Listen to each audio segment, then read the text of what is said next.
Ihr habt es geschafft, Leute! Wir sind im Iran! Yay. Und es war gar nicht so schlimm, wie wir gehört haben. Es hat auch gar nicht so lange gedauert. Wir wurden auch eigentlich überhaupt gar nicht kontrolliert. Da wurden wir beim Ausreisen aus Armenien mehr kontrolliert. Das war echt krass, weil da helfen wohl die Russen und da waren echt mehrere Leute, die sehr krass in unser Auto geguckt haben. Ja. Und beim Einreisen halt überhaupt nicht. Also einmal kurz Tür auf, Tür zu. Und am meisten hat eigentlich gedauert, das mit dem Carnet, das zu kopieren. Ja. Und dass mehr Leute das haben wollten, obwohl sie ja eigentlich auch einfach so ein Stück davon haben sollen. Deswegen hat man ja so viele Versionen davon. Also keine Ahnung, aber wir sind jetzt hier und es ist irgendwie wirklich überwältigend irgendwie. Sieht schon mal anders an, fühlt sich anders an und ja, wir sind gespannt, dieses Land zu entdecken.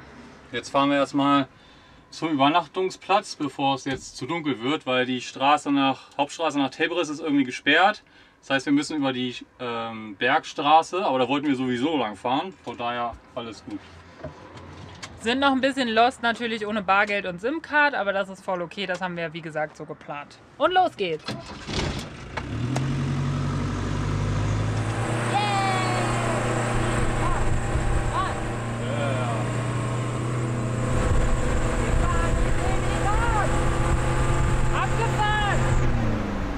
Jetzt haben wir es geschafft, hier einzureisen. Eine Herausforderung in diesem Land wird auf jeden Fall die Entfernung und Größe sein. Der Iran ist nämlich 5-mal so groß wie Deutschland. Diesel ist zwar unglaublich billig, aber trotzdem wird das wahrscheinlich sehr an unseren Kräften zehren. Und wir wissen jetzt schon, dass wir es nicht schaffen werden, alles zu sehen. Aber alleine schon dieses Bergpanorama, wahrscheinlich könnte man hier schon 4 Wochen verbringen und hätte eine mega tolle Zeit. Weil auch das ist schon beeindruckend. Und der Iran hat viele Berge, viele Wüsten, Ozean, bla, alles. Uiuiui. Und jetzt also rechts da. Ja, ne?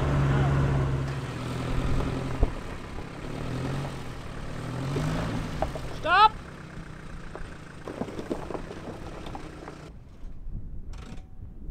Yeah, wir sind an unserem ersten Parkplatz, haben uns jetzt hier irgendwo in die Berge reingestellt. Das einzig Doofe, 2 Lampen bei uns sind kaputt. Beide links, das Standlicht vorne und das Bremslicht hinten. Also in Tebris müssen wir dann aber nochmal nach Lampen schauen. Ist das nicht krass? Wir stehen im Iran mitten in der Wüste mit unserem Zuhause. Wer hätte das vor einem halben Jahr gedacht? Ich nicht. Ich bin echt ein bisschen überwältigt. Ich habe das Gefühl, ich bin in so einer Doku. Kennt ihr das, wenn ihr das Gefühl habt, euer Leben ist gerade gar nicht real, sondern es ist irgendwie ein Traum und man denkt sich so, ja, ich bin einfach, das ist echt krass.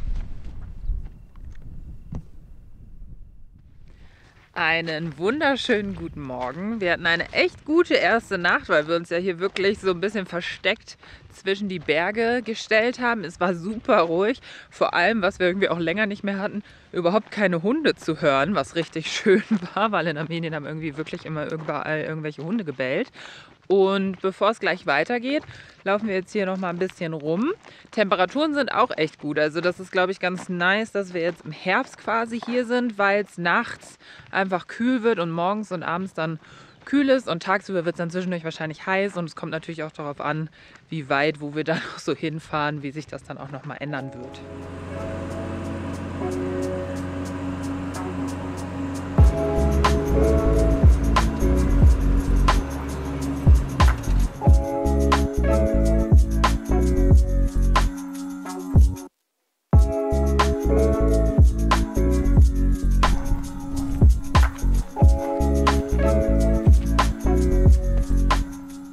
Guck mal, wir sind in der Wüste. Wir fahren ja jetzt Richtung Tebris, die erste größere Stadt. Wir fahren durch die Berge, um auch nochmal so Rainbow Mountains zu sehen, die so bunt sind mit verschiedenen Rottönen und so. Und da hinten fängt das schon so ein bisschen an. Also es ist hier überall so ein bisschen. Und die Straße ist auch richtig schön, also tolle Aussicht. Jetzt wissen wir auch ein bisschen, warum das so lange gedauert hat, zur Grenze zu kommen, weil wir da schon viel angehalten haben, um einfach mal zu gucken. Und hier müssen wir das jetzt noch mehr machen, weil es einfach irgendwie so atemberaubend und neu ist und weit und schön. Wir sind jetzt das erste Mal von der Polizei angehalten worden. Wir haben auch gehört, dass das öfter passiert, weil mit unserem deutschen Kennzeichen und ja auch nicht der persischen Schrift sind wir natürlich völlig auffällig. Dann haben wir denen erstmal unsere Passkopien gegeben und dann wollte er nochmal das Original sehen und hat dann mit dem Handy irgendwie noch übersetzt und wollte wissen, von wo wir eingereist sind. Keine Ahnung, hat auch irgendwie dann noch telefoniert und geguckt und so weiter. Aber war wohl alles okay. Da hat er sich entschuldigt, dass er unsere Zeit genommen hat und uns nochmal willkommen geheißen. Ja, also alles gut. Wir sind jetzt abseits der Hauptstraße und versuchen uns jetzt hier durchzukämpfen zu diesen Rainbow Mountains.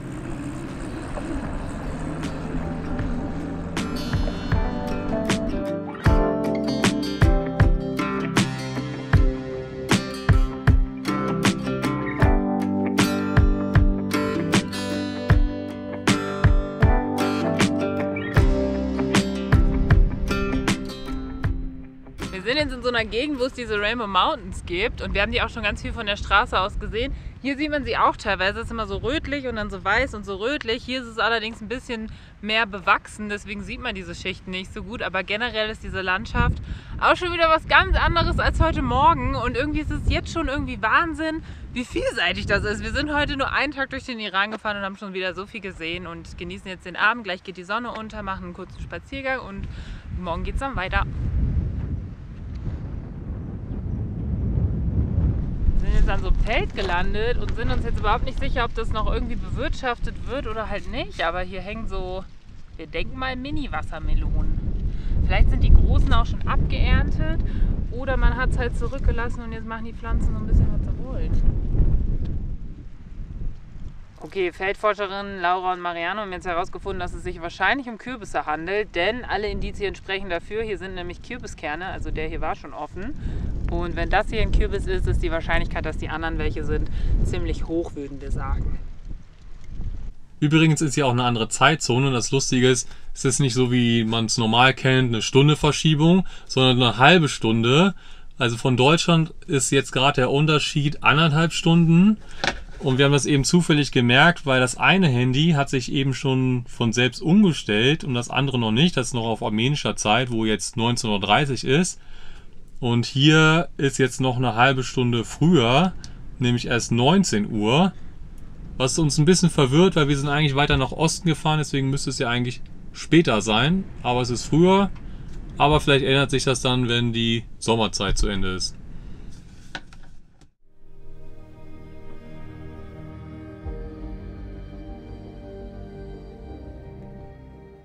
Guten Morgen. Mit richtig schönem Sonnenschein starten wir heute in den zweiten Tag hier im Land. Gestern Abend, ein paar Sekunden nachdem wir das Licht ausgemacht haben, haben wir dann so Scheinwerfer gesehen, Lichtflackern und dann kam hier ein Auto und zwar natürlich wieder die Polizei. Ich glaube, die haben sich einfach völlig gewundert, was dieses Auto hier ist und was das hier macht. Und als sie dann gemerkt haben, dass wir Touristen sind, mussten sie auch erstmal lachen.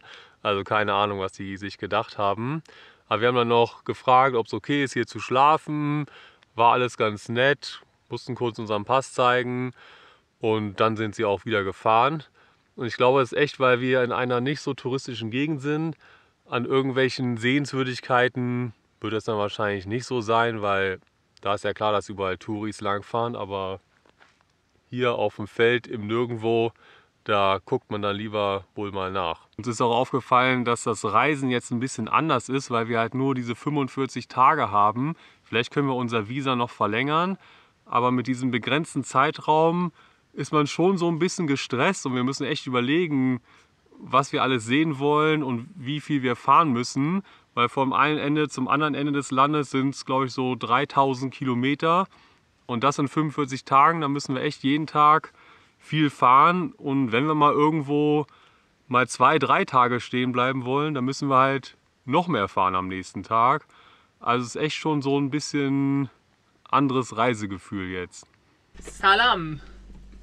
Was denn? Salam heißt Hallo. Okay, das war also überraschend. Okay, aber mich hat man ja heute noch nicht gesehen, dann kann ich ja Salam sagen, oder? Ja. Salam. Wir fahren jetzt weiter Richtung Tebris, das ist die nächste größere Stadt. Ganz viele Erledigungen machen, Geld wechseln, SIM-Karte. Und mal sehen, ob wir noch andere Reisende treffen, auch auf dem Campingplatz. Genau, da gibt es nämlich einen kostenlosen Campingplatz in der Stadt mit heißen Duschen und Wasser und Toiletten und so. Und wir wissen jetzt noch nicht, ob wir da eine Nacht verbringen, aber wir werden da auf jeden Fall parken. Und dann sind wir bestimmt nicht die einzigen Reisenden. Jetzt fahren wir heute früh noch mal komplett durch die Rainbow Mountains, die man hier zu unserer Rechten vor allem sieht.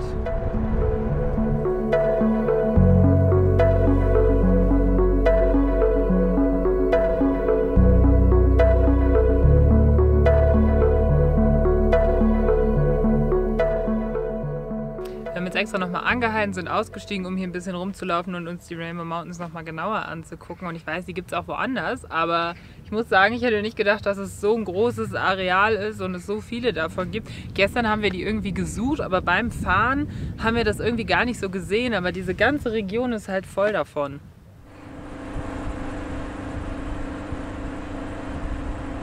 Wir sind auf dem kostenlosen Parkplatz in Tebris angekommen und die Brunis sind auch hier. Unvergnügt verfahren, die wir auch auf dem Campingplatz in Armenien kennengelernt haben. Also mega nice. Dann kann man sich jetzt hier perfekt zusammen austauschen. Geht's? Soll ich nochmal gucken? Ist ja lustig, dass wir jetzt hier alle Leute vom Campingplatz aus Armenien wieder getroffen haben hier. Konnten uns gute Tipps geben. Wir fahren jetzt mit dem Taxi für $1 zum Grand Bazaar. Da ist Touri-Info und die helfen einem irgendwie alles mit Geldwechseln, SIM-Karte und so weiter. Wir sind im Taxi. Also unser Taxifahrer führt uns jetzt auch noch zum Geldwechseln und überall rennen hier Leute mit ganz viel Bargeld rum und wir sind leicht überfordert, weil es sehr voll ist und sehr anders, aber auch irgendwie sehr aufregend und cool. Aber wir haben keine Ahnung, was abgeht, weil wir natürlich kein Persisch können. So, wir haben jetzt Geld gewechselt erfolgreich. Wir laufen jetzt durch den Bazar auf der Suche nach dem Iran-Cell-Geschäft für eine SIM-Karte. Ja, wir sind immer noch in treuer Begleitung unseres Taxifahrers.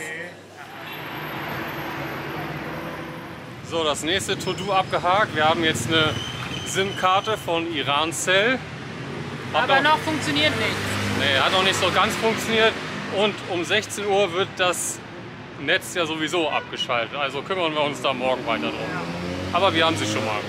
Hallo, haben Sie auch Bremslichter? Wir suchen ja noch eine Ersatzlampe für unser Bremslicht.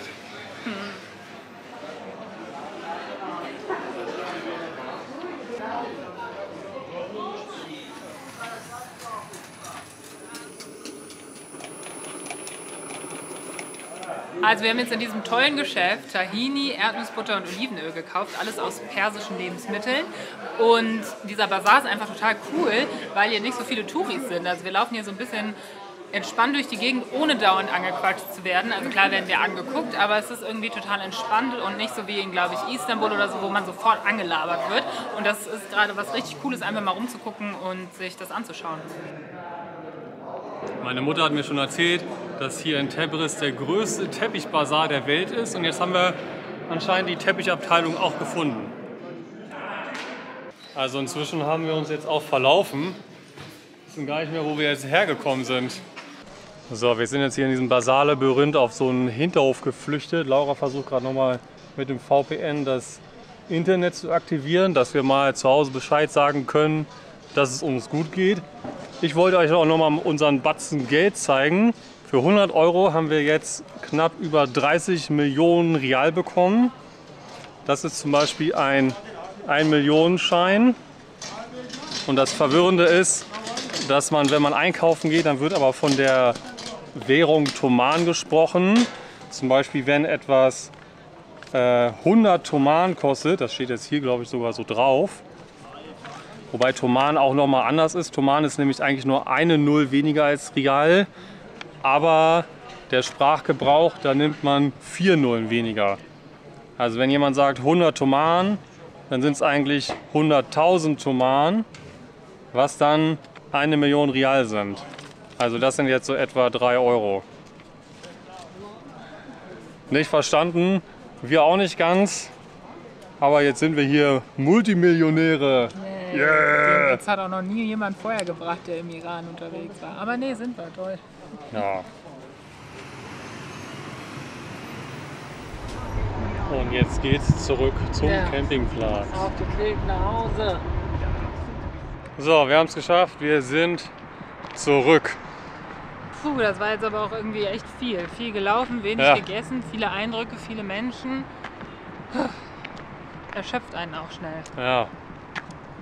Jetzt sind wir hier mit ganz vielen Leuten auf diesem Campingplatz in der Stadt in Tebris. Lassen hier den Abend ausklingen. Das ist richtig lustig. Hier sind echt so 4, 5 oder 6 Fahrzeuge. Und alle Leute von denen kennen wir. Oh, danke. Jetzt habe ich hier noch so Brot bekommen.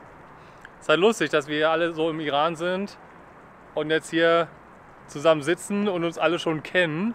Aber es ist halt, weil wir haben so die gleiche Reiseroute und alle kommen halt hier auf jeden Fall nach der Grenze vorbei, weil man hier die ganzen Erledigungen macht, die wir heute auch gemacht haben. Jetzt lassen wir den Abend noch ausklingen und dann geht es morgen weiter. Die Reise geht weiter durch den Iran. Und im nächsten Video. So schnell geht das. Da sind direkt wieder Freunde von uns am Salzsee. Wir werden also Irans größten Salzsee erkunden und zeigen euch mal, wie man hier für umsonst tankt. Ich habe ihn nicht ganz verstanden, er meinte irgendwas mit dem Kanister. Kannst du mir mal den Kanister geben? Ja. Danke erstmal fürs Zuschauen, euch eine schöne Woche und bis zum nächsten Video.